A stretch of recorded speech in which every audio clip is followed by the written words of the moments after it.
√3 एक irrational number है। इसको प्रूफ करने के लिए सबसे पहले हमें यह मानना पड़ेगा कि ये एक रेशनल नंबर है।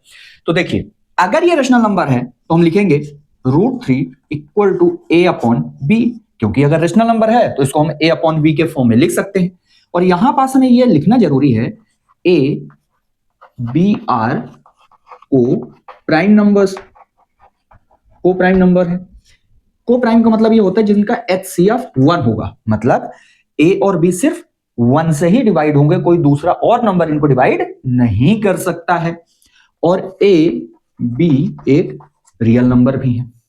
अब देखिए, मल्टीप्लाई करते हैं यहां पास, सो लिखेंगे b √3 इक्वल होगा a के, स्क्वायरिंग बोथ साइड करते हैं, स्क्वायरिंग बोथ साइड्स, तो लिखेंगे 3b² इक्वल होगा a² के।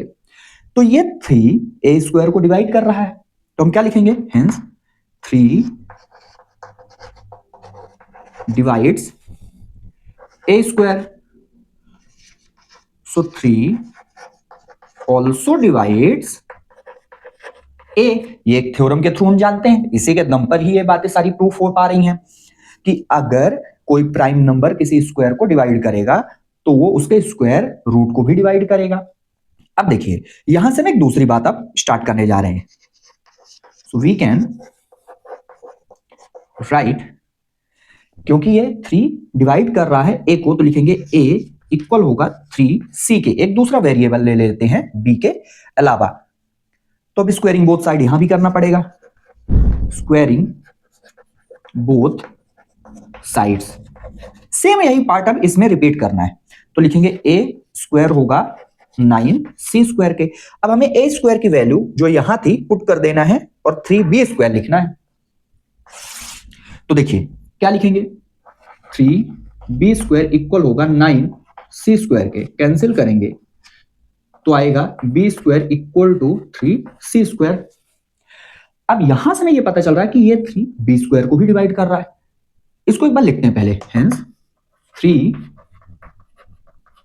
डिवाइड्स b², सो 3 ऑल्सो डिवाइड्स b। अब देखिए, क्या आपको ऐसा नहीं लग रहा, a को 3 डिवाइड कर रहा है, b को भी 3 डिवाइड कर रहा है, लेकिन जो हमने स्टार्टिंग में माना था कि a और b को सिर्फ 1 डिवाइड कर सकता है, ये उसके अपोजिट आया हुआ है। बस यही तो हम चाहते थे कि अपोजिट आ जाए। सो हम क्या लिखेंगे, a b have at least 3 as a common factor, common factor। 3 भी डिवाइड कर रहा है a और b को, जो कि नहीं करना चाहिए था। So this contradiction has arisen because are wrong assumption that √3 is